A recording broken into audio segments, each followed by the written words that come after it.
You ever heard of Easter eggs? Oh my god, they're so cool. Any sort of nod to the community of the game or something left for the developers themselves is so cool to see. Like look, I wonder who made this video game. CBRY... Yeah, guess I'm getting lobotomized. Might make this one easier to read considering it was thrown onto an Atari in the 70s. It was the Stone Age. I don't think people even knew how to read and write back then. But enough with the weird shitty digs at Atari. Let me actually explain what's going on here. An Easter egg is defined as an unexpected or undocumented feature in a piece of computer software or on a DVD, included as a joke or a bonus. Or if your brain hasn't been poisoned by 140 hours of weekly screen time like mine, a chocolate egg. But going back to the losers versions of Easter eggs, there's been a few notable ones through history. Some sweet, some funny, some really sad, but also retrospectively funny in a kind of fucked up way. Yeah, okay, let's intro that one. Back in 2018, yeah, that was a while ago. Yeah, you're fucking old now. A new Spider-Man game released for the PS4 and became pretty widely known as the greatest game of all time. Personally, I really enjoyed it, but I really loved this specific article more. The guy asked if he could propose to his girlfriend for an Easter egg in the game, which is a pretty sweet gesture. I think...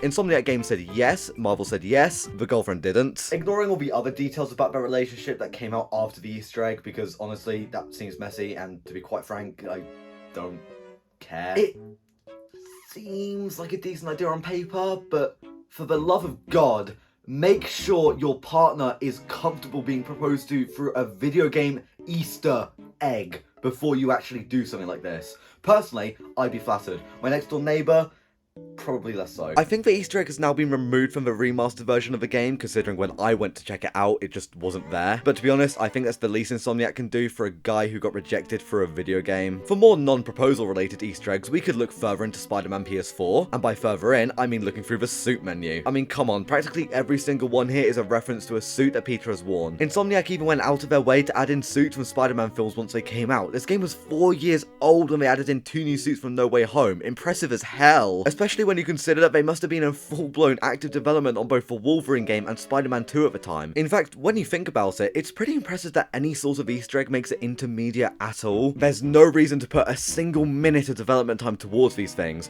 especially in modern game development spaces where every second counts in order to put together a half-working product ready to be put onto discs. Anyways, here's a playable Luigi in New Super Mario Bros. And a whole bunch of minigames on Super Mario 64 DS. And a whole Mario vs. Luigi mode. We haven't quality tested the game yet.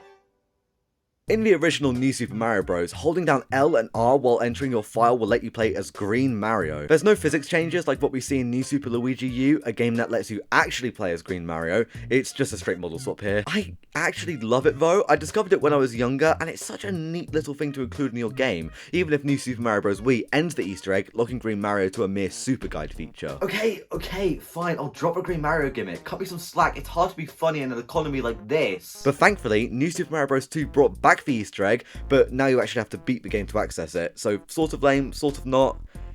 It's sort of nothing. It was a nice little feature to have on the handheld New Super games, but ultimately wasn't anything beyond a, oh, it's Luigi's model. The end. Huh. I thought I'd know more Easter eggs than that. I mean, I get the point of Easter eggs is to hunt for them. I've been around for an Easter Bunny visit or two. I know my shit, but I can only name 2 or 3 slightly amusing Easter eggs off the top of my head. Is the solution to go outside and physically hunt for Easter eggs? No. Okay, clearly not the solution. I think the only option now is to meticulously analyze and play through every video game on my shelf to look for any sort of Easter eggs they may possibly or possibly not contain. The only problem is it'll take at least a couple of hours. Oh, I know, trick of the trade. Play some motivational montage music and create a montage of yourself playing the video game. That way, I'll be done in like 20 seconds. Just watch.